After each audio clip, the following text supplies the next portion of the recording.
Diagnostics have seen breathtaking advancements over the past years. Technologies evolve and improve testing outcomes, but organizational aspects are equally important when designing a laboratory automation system. I think that automation systems that manage the sample flow between instruments will remain as time goes by. When we bought this kind of independent track 10 years ago, we made an investment that left us free to choose the IVD companies we considered best for us.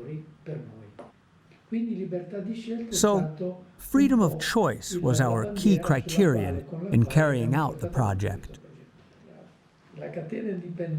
Buying an independent track forced us to study the various implications of our project in depth. We chose to build it the way we wanted it to be.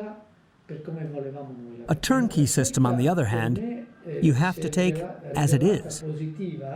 You don't have a chance to get a lot of customization. I think we made the right choice since we continued to be the owners of the system, and I think this is important. Having an investment in the lab today is a safe choice. It helps you keep your lab. Outsourcing is a quick solution. The track has also been extremely useful in bringing together emergency, urgent, and routine tests. Over 9 years, we have made 4 major upgrades to the track. FlexLab has proven to be really flexible because it easily adapts to the innovations that have taken place over the last 10 years. It has really been reliable and efficient.